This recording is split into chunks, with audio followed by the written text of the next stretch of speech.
నాకు ఎందుకో ఇది పెట్టాలనిపించింది ర్యాండమ్గా. అసలు అవుట్ ఆఫ్ నవే నేను ఇలా రికార్డ్ చేయను, కానీ చేయాలనిపిస్తుంది. ఈరోజు నేను చెకప్కి వచ్చాను అనమాట, జనరల్ చెకప్. కొంచెం కొన్ని అన్నీ చెక్ చేసుకుందామని చెప్పి వచ్చా. ఇలా వెయిట్ చేస్తున్నా అపాయింట్మెంట్ కోసం. వెయిట్ చేసే టైంలో నాకు అనిపిస్తుంది, మామూలుగా ఇండియాలో అయితే హాస్పిటల్కి ఏదో మమ్మీ అయినా తోడుంటే, నాకైతే ఎప్పుడు మమ్మీ అయినా డాడీ అయినా ఎవరో ఒకరు పక్కన ఉంటారు బ్లడ్ తీసేటప్పుడు కానీ అట్లా.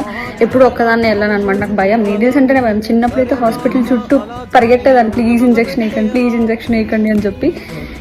సో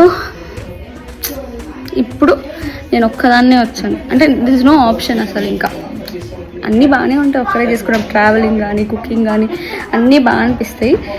ఇలాంటి టైంలోనే కొంచెం ఇంట్లో ఉంటే బాగుండు కదా అనిపిస్తుంది అనమాట. గుచ్చి ఇలా ఒక డబ్బా తీయలే, 2 డబ్బాలు తీసినారు. 2 డబ్బాలు ఇంత బ్లడ్ తీసినారు, ఇంత బ్లడ్ రెడ్ తీసినారు. తీసేటప్పుడు కూడా వాళ్ళు అదే అంటున్నారు, ఎందుకంత భయపడుతున్నావు, ఎందుకంటే నాకు నీడిల్స్ అంటే చిన్నప్పటి నుంచే భయం అసలు. So yeah